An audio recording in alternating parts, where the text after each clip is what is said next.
Hello, good evening of the Ukrainian time and good afternoon for those who watch me in North America. And I want to tell you these days have been crazy, very difficult, very stressful, probably by far the most difficult days in my life personally, in the life of my close people, family, friends. Um, and no wonder because the events we are going through are really tragic, shocking, unpredictable, and we still don't know where they are heading and how they will end. What happened during these 2 days? Yesterday, I didn't record live update. Instead, I posted something from my university, a kind of collage of videos of various people who commented on the situation from within Ukraine and some our international friends and partners. And I had to use that video from the university simply because I was just too tired and too overwhelmed physically and mentally. I had some projects to do, but also I was, I think, completely devastated, not because the situation is so bad, but just because it's so emotionally charged and difficult, intense. And as I said, the situation was not too bad in these 2 days, which probably sounds awful for listeners from countries where there is peace. But what I mean by that is not that situation is any good, but that I think we witnessed some kind of breakthrough, some turning point in the situation, namely that Ukrainian army started to push back, or at least to show effective, very effective resistance to the Russian troops, stopped their advance, and by that, I think it returned some faith and strength and confidence to our Western partners who started to impose stronger and stronger sanctions on various aspects of Russian Federation's economy, political life, cultural life, sports, and so on. It looks now like a snowball. These sanctions are increasing and increasing. I don't know how critical they are for the regime, for Putin's regime, or whether they're going to change his mind. I doubt that, but they certainly play a great role in slowing down this aggression and probably strategically in the long perspective, they will be helpful in resolving this crisis somehow. But unfortunately, the shellings, the bombings are becoming ever more cruel, ever more senseless, and simply just terrible beyond any description. If in the first days of war, we saw that Russians were clearly targeting infrastructure objects, airfields and military bases, in the last day, especially today, they were heavily shelling predominantly Russian-speaking cities of East and South Ukraine, especially Kharkiv. And today they used for the first time, I think, in this war, a tactic that they used in the 90s and early 2000 years in Chechnya. They shelled residential areas with this Russian Grad missiles, or I don't know how to qualify them even. These are like small missiles that are fired in large quantities at the same time, and they basically fall on certain limited area on the ground and make complete desert out of where they fell. This like carpet bombings and they cannot be used by any laws of war against civilians. But that's what happened today in Kharkiv. A residential area was shelled by Grad, and reported casualties are 7 people dead and about 50 wounded. I don't know how accurate this statistic is. Probably there will be more people. Luckily, I think people were mostly in hiding in shelters. Otherwise, there would be many more victims. But despite all that, Ukrainians continue to show miracles of strength and support, solidarity. I live in Lviv. We don't have, thanks God, those heavy shellings and bombings, but the city is empty anyway because many people left, people who have houses in the villages or relatives. Some people crossed the border to Poland, and not so many people are left in Lviv, but those who are left are completely dedicated to volunteering for the army, helping refugees who come from east of Ukraine, south of Ukraine, central Ukraine. And it looks like whole city is just boiling like a pot with various projects to help the front lines and to help internally displaced people who need obviously assistance because they arrive here with usually women with children, because men are go to the front lines to fight.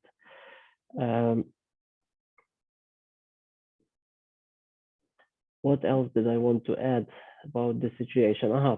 That this normally the perception of this war is that huge and powerful Russia attacked some small and rather weak country. And I just came across this concept number of times in the Western media, and I think this is something that needs slight correction. First of all, Ukraine might be weak economically, and it is, and it's a kind of new young nation, new democracy with many problems, but not to forget that Ukraine is the largest country in Europe.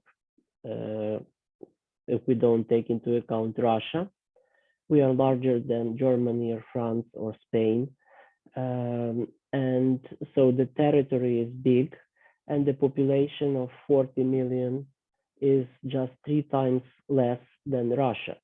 But given the motivation of our people, of our troops, but of the whole society, mobilization, I think this compensates for this triple difference in population, because I don't think Russian population in mass is interested in conquering Ukraine. This is Putin's project. This is political elites project. I'm not even sure if all political elites share this, because they suffer from the sanctions more and more, and probably will lose their enthusiasm, if they had any, for occupying Ukraine. So there is absolutely no plausible cause for an average Russian to go into Ukraine and to die here or to kill here. Motivation is very different. So my point is that this struggle between Ukraine and Russia is sometimes represented as a struggle of a biblical David and Goliath, which is a nice image. It's a true image, because obviously we are much weaker in military terms than Russia, and economic terms too. But at the same time, it's not a struggle between a huge and powerful superpower and some tiny country that has absolutely no chance to resist. Actually, Ukraine has shown that it has not only a chance, but it has ability to fight this war with dignity and achieve some success. We are far from any kind of euphoria. It's not yet over. It was just a first small victory, a first small pushback to the Russian troops. Now some plans have been leaking from Russian sources that the original plan was to take over Ukraine basically in 2 days, at least to take over the capital and some key cities in the east and south of Ukraine, and none of that happened. And so far, Russia doesn't have control over any major city in Ukraine, and probably will not have it any soon, hopefully, because the resistance is growing and the motivation of Russian troops is going down, is diminishing by hours. We have number of actually huge number of videos showing Russian soldiers surrendering themselves to Ukrainian troops and sometimes to ordinary civilians, asking for food, asking for fuel for their tanks and armed vehicles because the logistics are not there.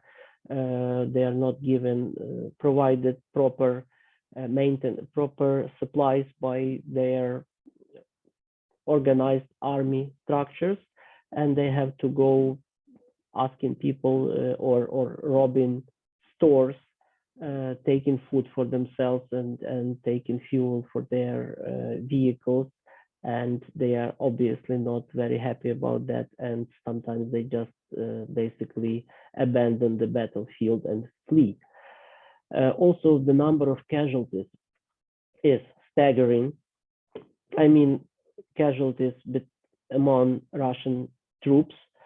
I think rather veritable number that has been quoted number of times over this